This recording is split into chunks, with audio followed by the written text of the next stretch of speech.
আবু সাঈদের প্রসারিত দুই হাত যেন এক অলঙ্ঘনীয় পর্বত। কোনো বর্গীর সাধ্য নেই যেটা অতিক্রম করে বাংলাদেশের মানুষকে স্পর্শ করতে পারে।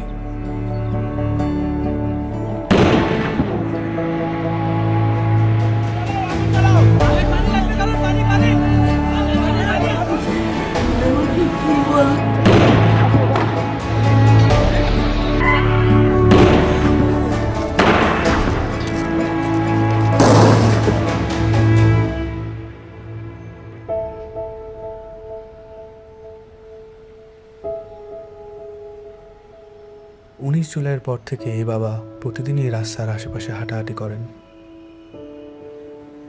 কখনো আবার নির্বাক দাঁড়িয়ে থাকেন। উনি সামনের দিকে তাকিয়ে থাকেন, কিন্তু আসলে কোনো দিকেই তাকান না।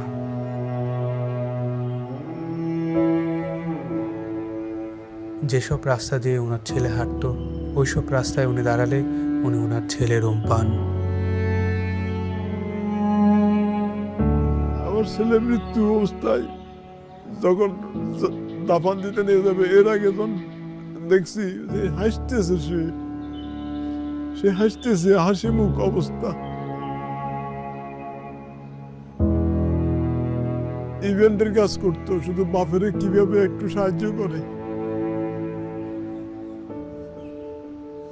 কোনো আজে বাজে আড্ডাতে ছিল না।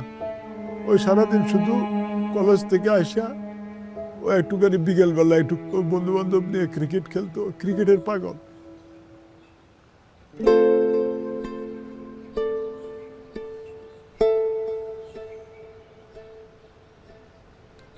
যে আমার পায়ের পাতা আছে, এরকম একটা অনুভূতি হতো। কিন্তু আমি যখন হাত দিতাম তখন থেকে আমার পায়ের পাতা নেই, এরকম একটা প্রচুর অনুভূতি হতো। আমি অনেক কান্না করতাম। এই ব্যথার চেয়ে আমার ওই অনুভূতিগুলো আমার বেশি হতো, যে আমার পা আছে। আমি যখন হাত দিই তখন থেকে আমার পা নাই।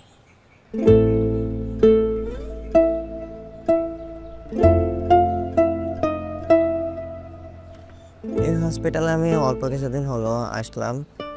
পা দিয়ে নতুনভাবে হাঁটা শিখতে আসছি। মানে ছোটকালে যেভাবে হাঁটা শিখেছে মা, ওই রকমের এখানেও হাঁটা শিখাচ্ছে আর কি।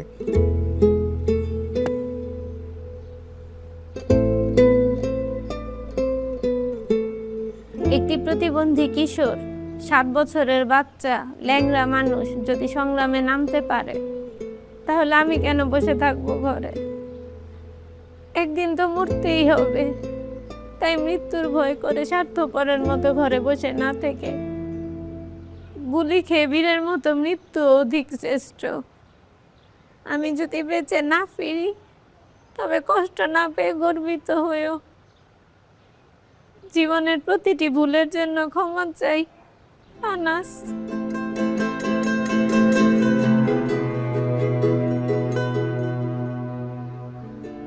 আমার সন্তানের বুকে গুলি লাগছে, আর ছিদ্রটা হয়েছে আমার কলিজায়। আল্লাহ পাক যতদিন আমাকে হায়াত দিছে, আমি এই হাহাকার নিয়ে বেঁচে থাকবো।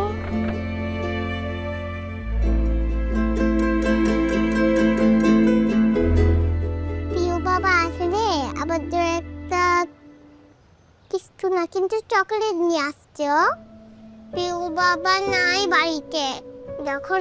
যখন বাইরে গেছে আর পুলিশ এসে ওকে ঘুরে মেরে দিছে। আই মিস ইউ প্রিয় বাবা।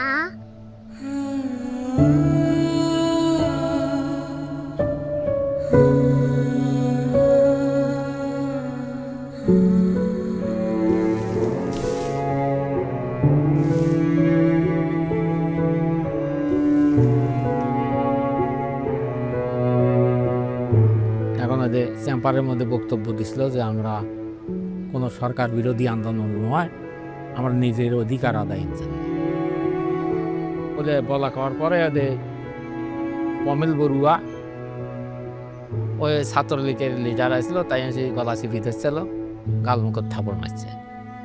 এখন ওই জন্যই ওর জেদ ধরে শহীদ হলো কি এখন ওটার ব্যাখ্যাটা আর আমি জানি না।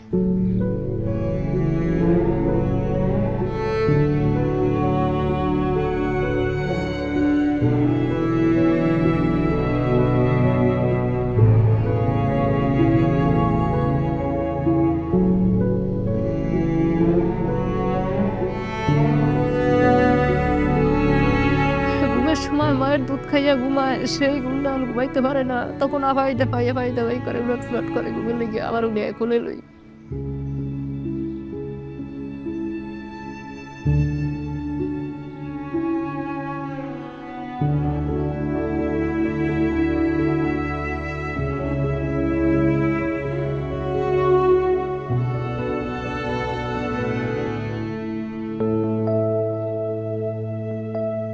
এখানে এসে যখন দেখি যে এখানে সবসময় ভাইয়া পড়াশোনা করতো, এই বিছানাতে থাকতো, এখন যখন দেখি ও নাই তখন একটা শূন্যতা কাজ করে মনের মধ্যে।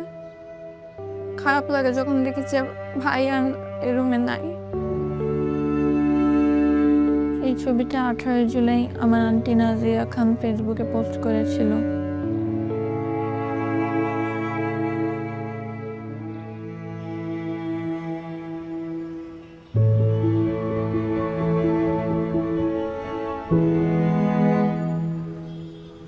আজ কতদিন আমার ছেলে আমার মা আমার মাও কয় না, আমার বুক হয় না, কয় না আমার বাপ বেড়ে দে। আমার সন্তানদের যারা যেভাবে মারছে আল্লাহ তাদের বিচার করুক। আমি সরকারের কাছেও বিচার চাই, জনগণের কাছেও বিচার চাই। আমার সন্তানদের মারছে, হাজার হাজার মায়ের বুক খালি করছে, যে কালি করছে তারও বিচার করুক আল্লাহ। কতটা তুমি হারালে বন্ধু, কেঁদেছে অন্তর। জানো না তুমি হারাবার ব্যথা, জানে পলাশির প্রান্ত। হারিয়ে গেছে যেখানে মায়ের সোনার নোলখানি, গোলা ভরা ক্ষেতের ফসল, সাজানো ফুলদানি।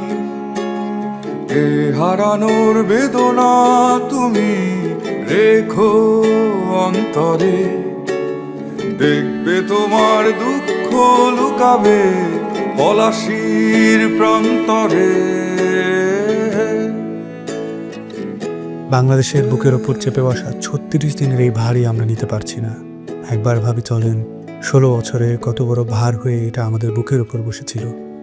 এই ভারই আমাদের শক্তি দিক সংস্কার করে নতুন বাংলাদেশ গড়ার।